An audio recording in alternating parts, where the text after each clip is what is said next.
Здравейте, приятели! Христос Възкресе! Искам да пожелая на всички вас много здраве, щастие семейно и много успехи във всяко едно начинание, с което се захванете. Неусетно изминаха тези 4 почивни дни. Великденски празници, сигурен съм, че всеки от вас е успял да се види, да се събере с любимите хора, с семейството. Хапнали сте, пинали сте, починали сте се, което е най-важното.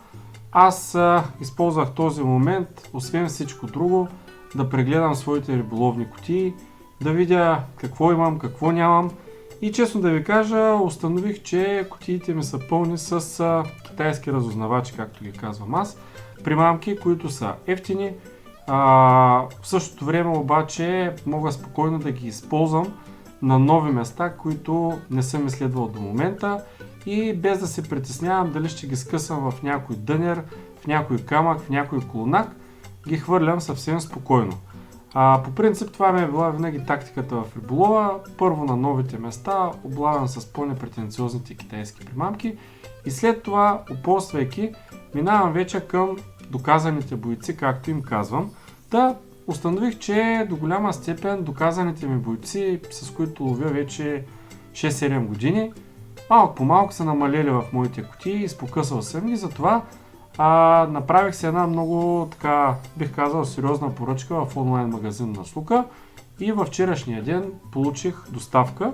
Съответно, тъй като много хора ми писаха: ама ти само с китайци ли ловиш, ама ти само от AliExpress ли си пазаруваш, затова в днешното видео ще ви покажа 10-12 воблерчета, ако не се лъжа, които съм се закупил в момента.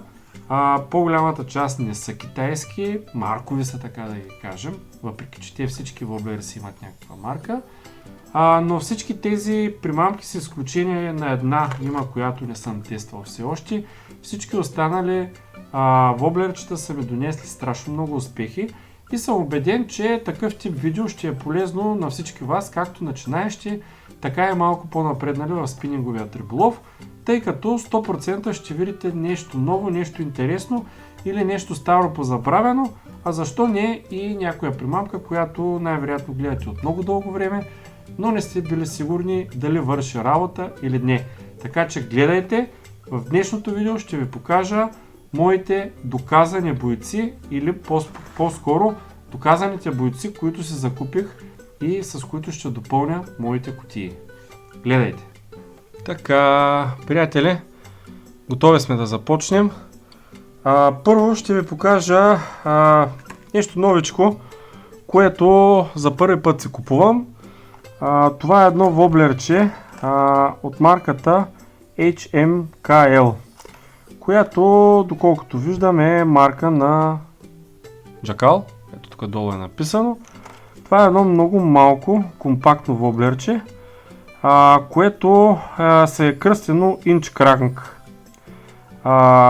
Супер slow sinking, много бавно пътуващо, 2,5 мм, грам и 8. Малко воблерче, което е светещо в интерес на истината, за много капризни кефали. Знаете, нивото на река Тунджа и не само на Тунджа, на почти всички наши реки е все по-ниско. Виждате две единични куки, които обаче много трудно се закачат в интерес на истината. В същото време лети и гази на, мисля, че до около 50 см го даваха, между 30 и 50 см. Много пипнато воблерче, виждате, с хубави тъмни очички.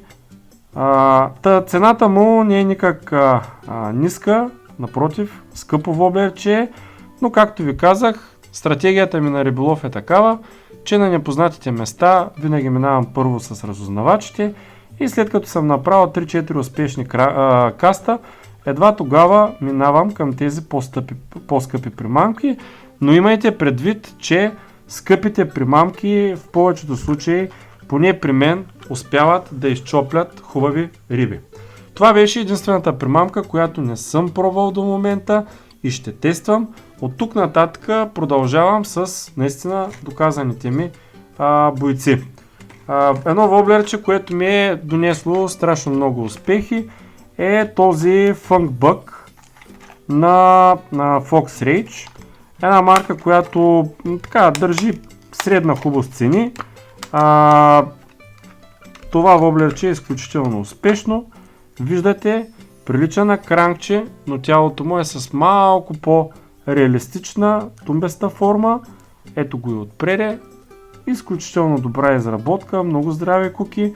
Това воблерче ми е донесло наистина трофейни кефали.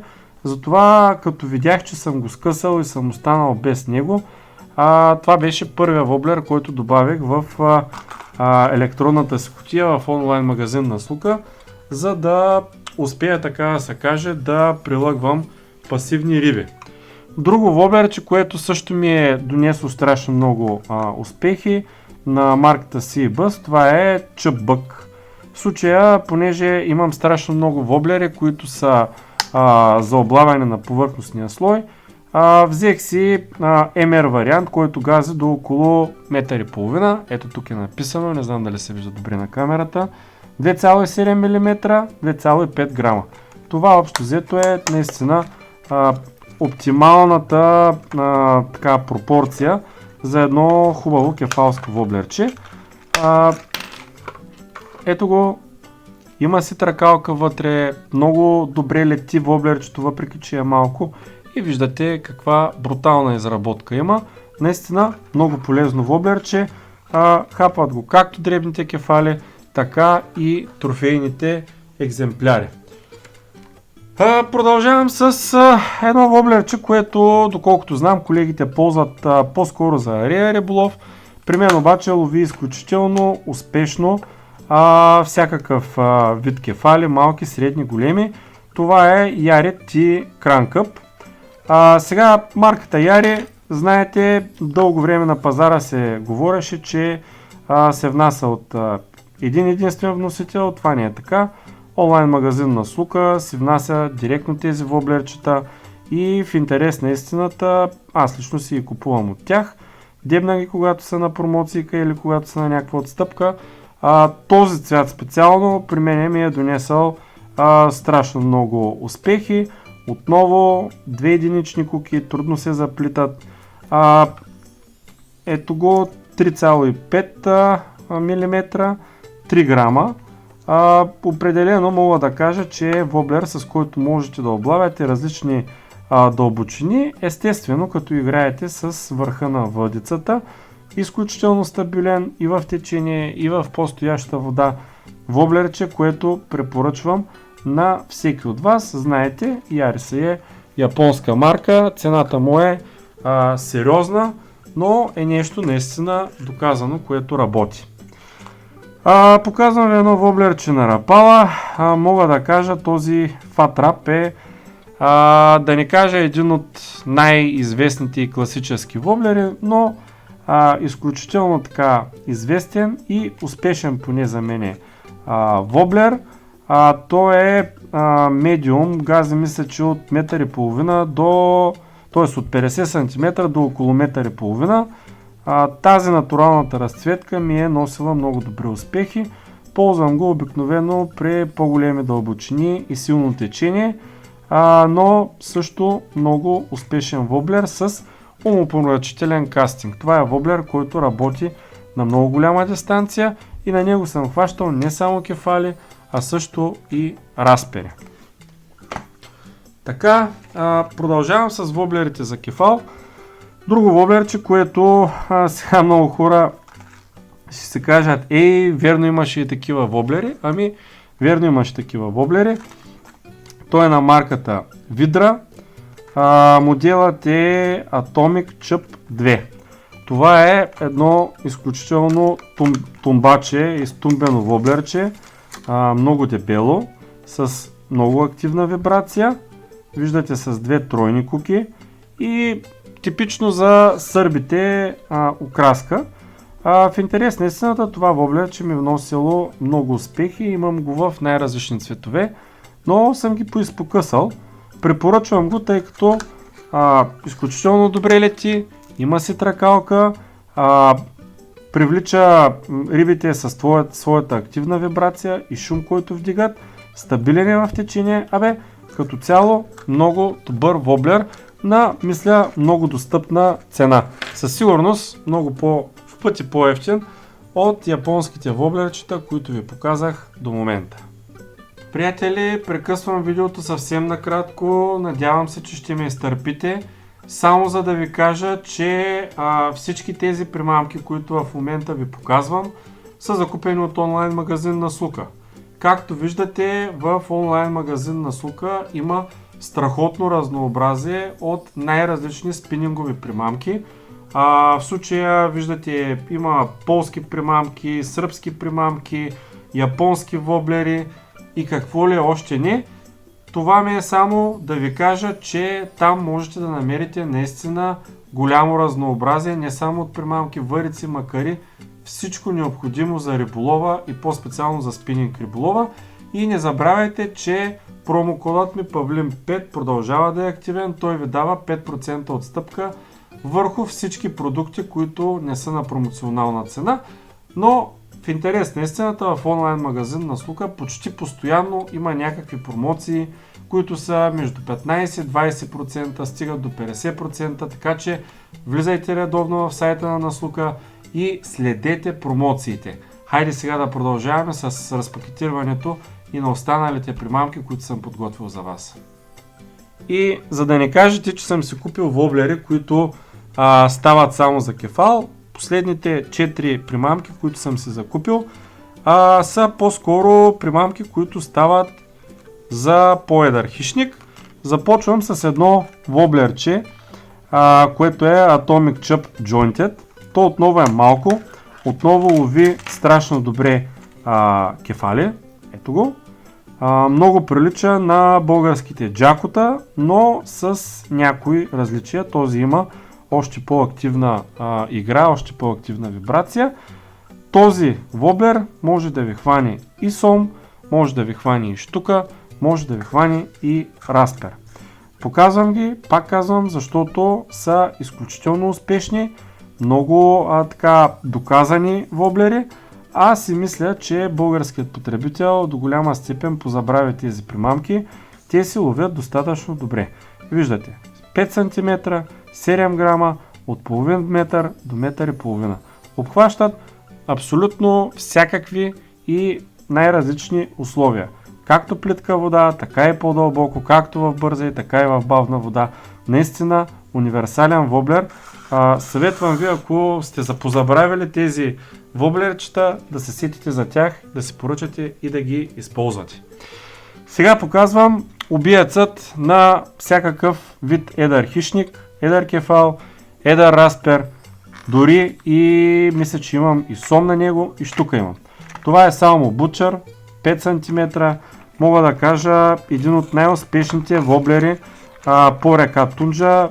Тук мисля всички, които ловят по любимата моя река, ще се съгласят, че това е така. Ще се радвам да ми напишат в коментарите по този видеоклип дали имат успехи на Salmo Butcher. Аз имам 3-4 разцветки, тази е най-натуралната, имам зеленакъв, синкъв, костурска разцветка. Който и от цветовете да си вземете, повярвайте ми, работи.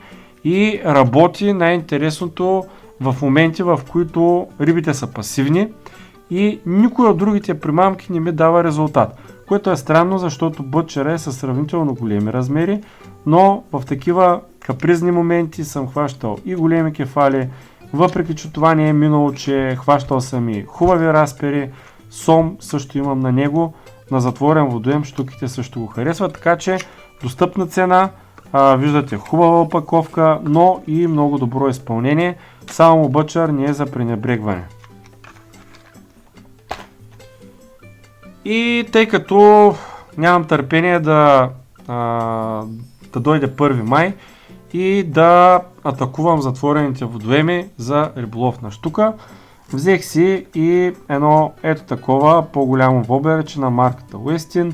В случая това е едно свимбайче, което е 8 см, 19 грама, потъващо воблерче, имитация на червеноперка. Това е любима, поне според мен, храна за хубавите щуки. Тази година наистина мисля малко да понаваксам с риболовът на щука, тъй като в последните няколко години малко го позанемарих. Къде заради кефали, къде заради разпери.